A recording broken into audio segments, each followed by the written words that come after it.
Good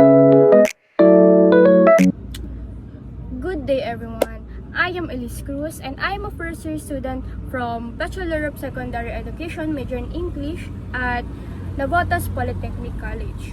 For today, we will discuss the four main topics that resides with the principles of theories of language acquisition. Topic 1, which is the definition and function of language.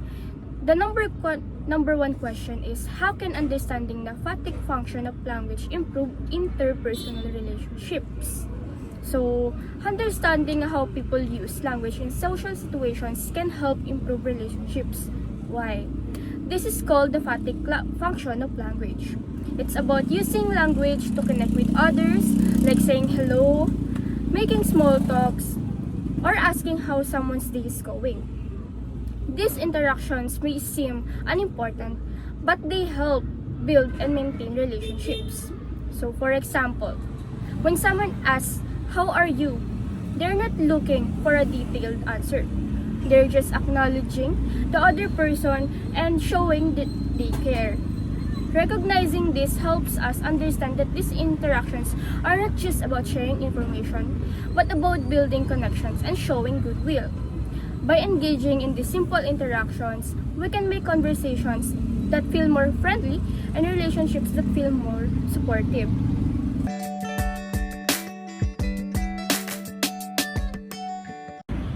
So for the question number 2, how does the poetic function of language enhance our appreciation of literature or other forms of artistic expression? So the poetic function of language makes literature and art more meaningful. It focuses on how words sound and feel, not just what they mean. In poetry, structure, rhythm, and word choice work together to create emotions and images. Understanding this helps us see the artistry and layers of meaning in literature and art.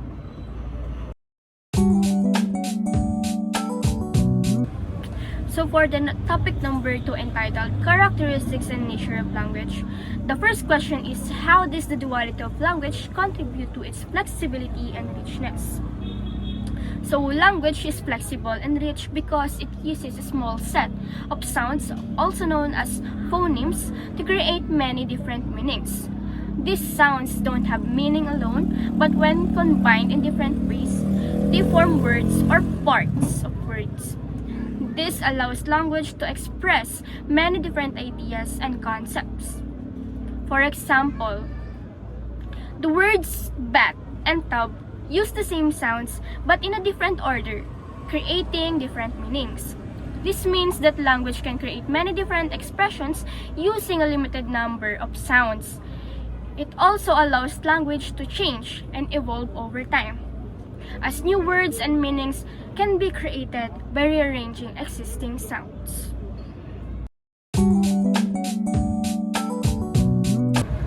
So for the number 2 question, how does the concept of arbitrariness challenge the way we think about the meaning of words? So the idea of arbitrariness shows that the connection between a word and its meaning is not natural, but based on what people agree on. This means that the sounds or symbols we use to represent things are not inherently linked to those things. For example, the word dog could have been a different word and it would still mean the same thing. This is because the meaning of a word comes from the language system, not from the world itself. This idea helps us that understanding meanings are not universal but are shaped by our language and culture. Different languages use different words for the same thing, showing that meanings can vary across cultures. This makes us more aware of the diversity of language and how the meanings are created.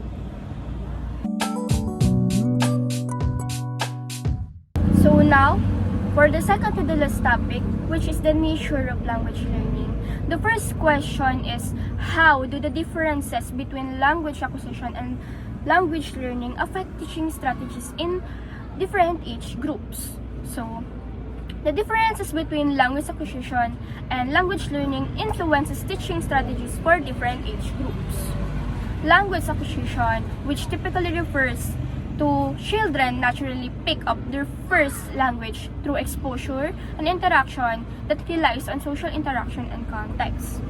Young children particularly, for example, learn through listening, mimicking, and using language in real-life situations. Teaching strategies for this group focus on creating a rich language environment using games, storytelling, and hands-on activities that encourage use of the language without formal instruction. On the other hand, language learning usually refers to the more conscious process of learning a second language, typically through structured lessons, often rely on cognitive processes and formalized techniques like grammar explanations, vocabulary memorizations, and translation.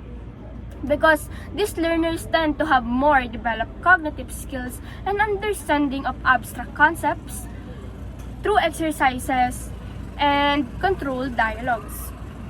In summary, for younger children, teaching strategies should prioritize natural language use and interaction, while for older learners, strategies should incorporate more structured, explicit learning approaches that engage their cognitive abilities.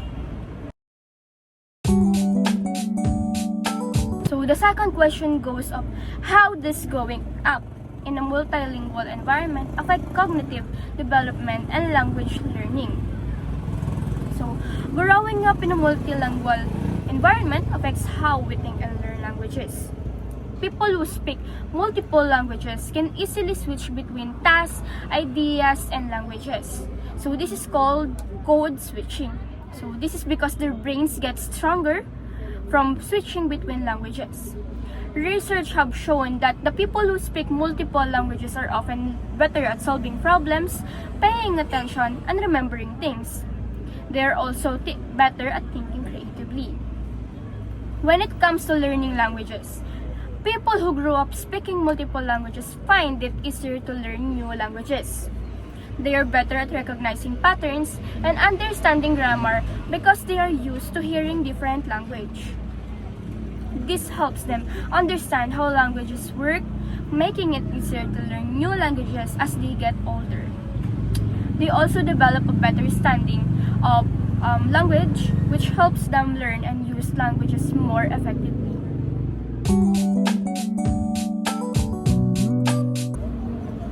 So for our last topic, which is the topic number 4, it tackles the challenges in language learning. So the first question goes on, how does language interference impact your language learning experience and what strategies can help overcome it?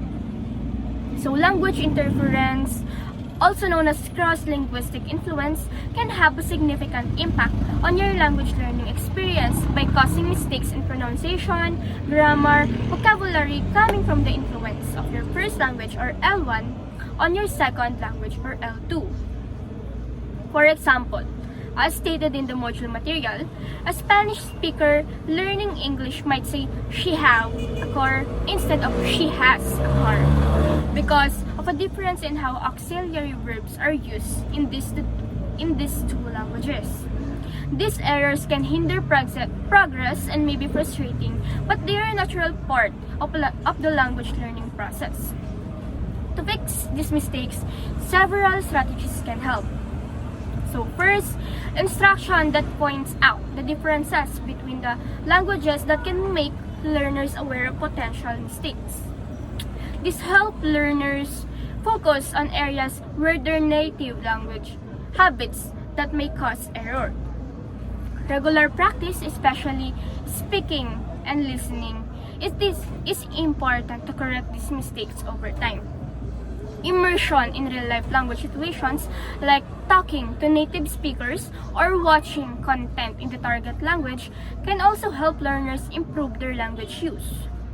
By being aware of mistakes and working to fix them, learners can reduce their impact and become more fluent in their second language.